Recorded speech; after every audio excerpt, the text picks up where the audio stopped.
यहाँ के पटीदार की यहाँ के बात रुआ सब कहते नहीं। एगो पटीदारी में शादी भइल, नई नवेली दुल्हन घर में आईली, तले सासो करा दिमाग के अब पतोहियो करा दिमाग का, वो मिलल तो ना हाडे मिल गए। ए बबुआ अब सास 10 दिन के बाद सोचली कि तनी पतोह पर जारी चलावे के चाहिए, हुक्म चलावे के चाहिए।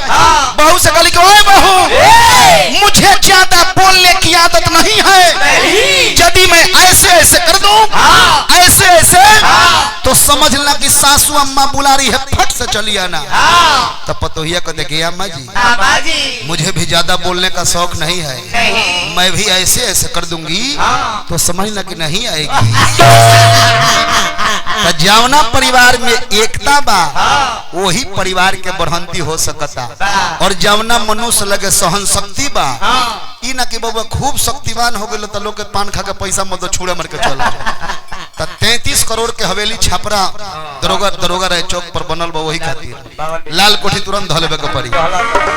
शक्ति बा तो सहनशीलता लावो। भक्त कहत रे कौन चीज कि अरे पियर रंग धोती सफेद पियर जने हुआ, पियर रंग लड्डुअन के भोग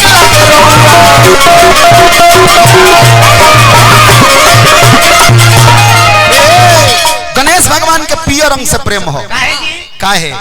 शिव पुराण में लिखल बा कि पार्वती मैया अपना देह में अपटन लगौली, अपटन लगा के मैल छोड़ौली, अब मैल छोड़ा के एगो पिंड तैयार कैली, वही में प्राण डाल दिल, एगो बालक के जन्म भइल जेकर नाम पड़ल उमा सुतम, जेकरा के हमने गणेश भगवान कही ले जा। एगो तो अपटन कौन चीज के बनेला? अपटन बनेला 3 गो चीज के, या तो हल्दी के, ना तो चंदन के, आ ना तो सरसों के, आ तीनों पियरे होखेला। त जेकर जन्म में पियर से भइल बा ओकरा पियर से काहे ना प्रेम रही। यही से कोनो भी मांगलिक काम कइल जाला तब पीला वस्त्र जरूर धारण करे के चाहिए। बाकी फैशन के युग में एकर गारंटी नहीं है। हमने के तिलक बारात में प्रोग्राम होता, कल बारात में परसों 27 के प्रोग्राम रहे, तो देखनी जगह फैशन के फेरा में जे समधी बनू समधी उहो बबुआ पियरी नहीं झरले विजय चचा गिल बनी। अरे दिलों का न पूछो सनम आपका मुस्कुराना, अरे गजब ढा गया। लेकिन खेसारी भाई यही गीतवा के नया को दिले कैसे कि नोट पर से लतोहरा हरे नथुनिया पर जब हिलावेलू कमर हारमोनिया पर न ठीक कहनी है। लेकिन हमने क्या कहे बाबूगा गणेश भगवान से कहो कि सबसे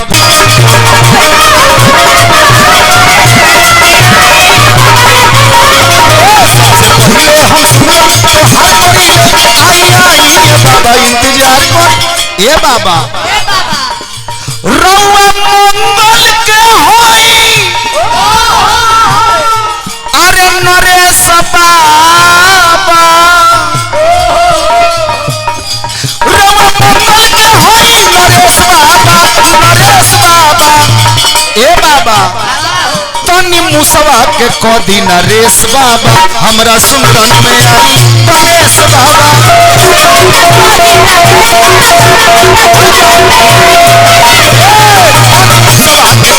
नरेश बाबा हमरा सुमरन में आई गणेश बाबा।